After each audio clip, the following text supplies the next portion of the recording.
ৰঙিয়া আৰক্ষীয়ে জবাব দিব লাগিব।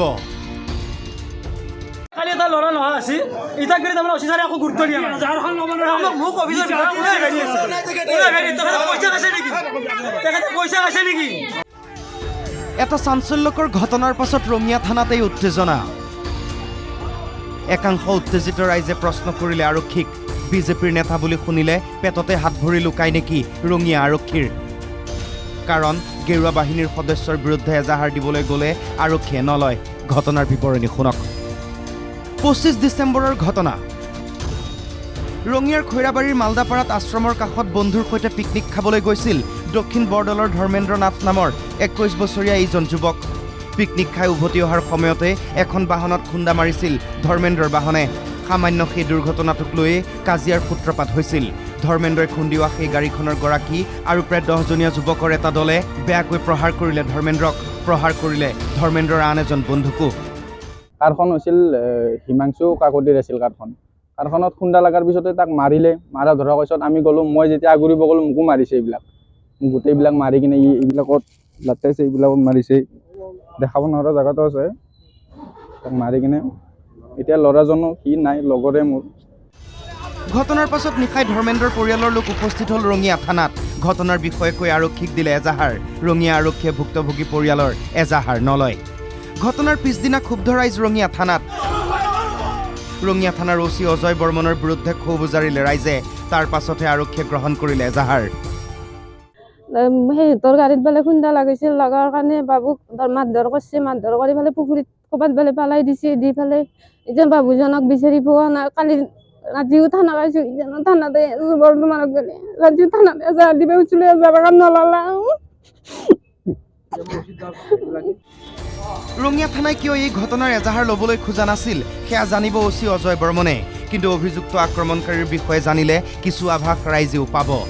ধৰ্মেন্দ্ৰ নাথক আক্ৰমণ কৰা মূল অভিযুক্ত হিমাংশু কাকতি। হিমাংশু বিজেপি নেতা।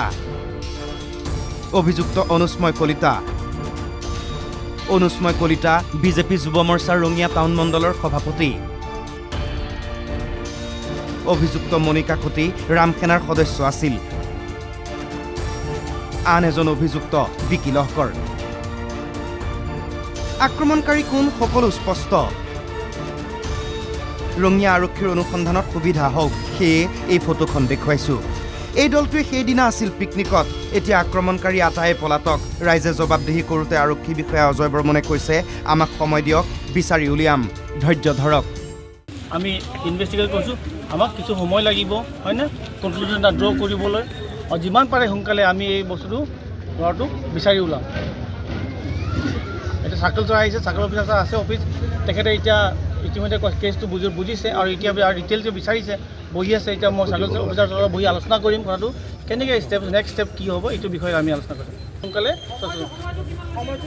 মই যিমান পাৰে সোনকালে চেষ্টা কৰিম হয় নহয়।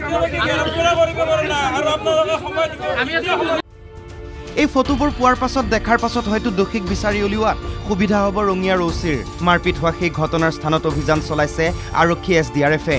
কিন্তু এতিয়াও নিখোজ আক্ৰমণৰ বলি হোৱা ধৰ্মেন্দ্ৰ নাথ। ধৰ্মেন্দ্ৰৰ ঘৰত উপস্থিত হৈ দোষীক কঠোৰ শাস্তি প্ৰদানৰ নিৰ্দেশ দিলে ৰঙিয়াৰ বিধায়ক তথা ৰাজ্যিক বিজেপিৰ সভাপতি ভৱেশ কলিতাই।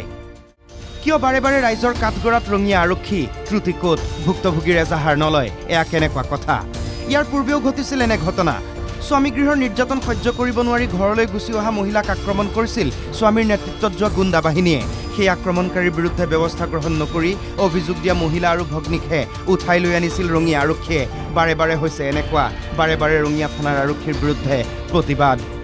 কিয়? জনহিত জনসেৱাৰ্থে নহয়, ৰঙিয়া আৰক্ষী বিশেষ কোনো ব্যক্তিৰ হিত, বিশেষ কোনো ব্যক্তিৰ সেৱাৰ্থে হোৱা নাইতো।